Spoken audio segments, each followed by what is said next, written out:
Hello, all. I'm Joe Wilkins Jr., and for my presentation, I will be discussing needle exchange programs. Needle exchange programs or syringe service programs are what they are also referred to as.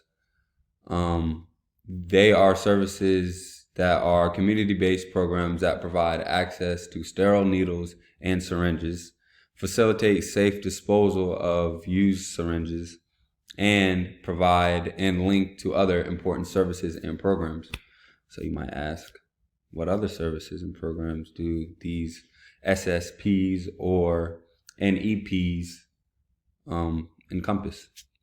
So the other services that these syringe exchange programs provide are referral to substance use disorder treatment programs, screening, care, and treatment for viral hepatitis and HIV, education about overdose prevention and safer injection practices, vaccinations, including those for hepatitis A and hepatitis B, abscess and wound care through using syringes and needles.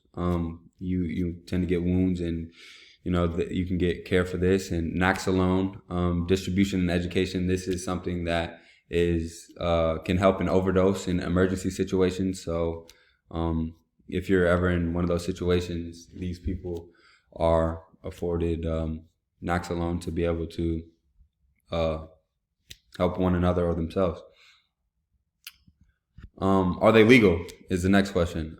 So for me personally, I kind of had a stance on this, and I wasn't a big advocate for these programs. So before doing my research, I didn't think they should be legal, to be honest with you. I felt like it aided in drug addiction or the use of drugs.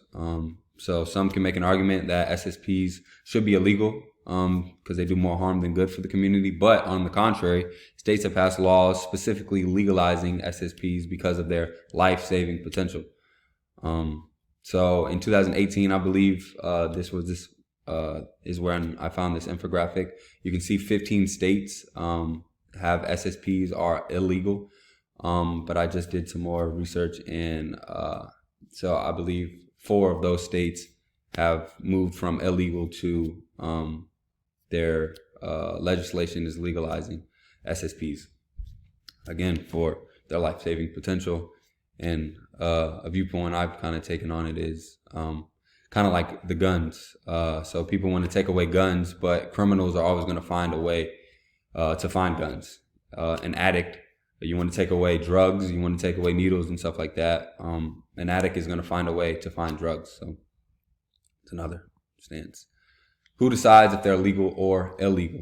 Decisions about use of SSPs are, as part of prevention programs, are made at state and local levels. The Federal Consolidated Appropriation Act of 2016 includes language that gives states and local communities meeting certain criteria the opportunity to use federal funds provided through the Department of Health and Human Services to support certain components of SSPs, with the exception of provision of needles, syringes, or other equipment used solely for the purpose of illicit drug use. So at the state and local levels is where the decision is made whether they're legal or illegal. Do syringe programs increase drug use? Like I said, that's what I was thinking. But the NIDA funded research has found that syringe services programs do not increase drug use. In fact, program participants in these studies were significantly more likely to enter substance use treatment and reduce or stop drug use. How do SSPs reduce drug use? So obviously it says the statistics say that it stops the drug use. Well, how do they do that? Research has found that people are more likely to enter treatment for substance use disorder and stop injecting than those who do not use SSPs.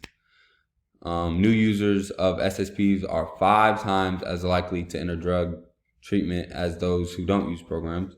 People who inject drugs and who have used an SSP regularly are nearly 3 times as likely to report a reduction in injection frequency as those who have never used a SSP. Are SSPs cost effective? Because obviously money rules the world. You don't want to, you want to make sure you get your ROI. You want to make sure everything is right. Studies say yes, SSPs reduce healthcare costs by preventing HIV, viral hepatitis, and other infections, including endocarditis, a life-threatening valve infection. The estimated lifetime cost of treating one person living with HIV is more than $450,000. Hospitalizations in the U.S. for substance use related infections cost over $700 million each year. SSPs reduce these costs and help link people to treatment to stop using drugs. How do NEPs align with the Code of Ethics? Through my research, this policy is a quintessential example of a code being upheld. The Code of Ethics mentions core values such as service, social justice, dignity, and worth of person.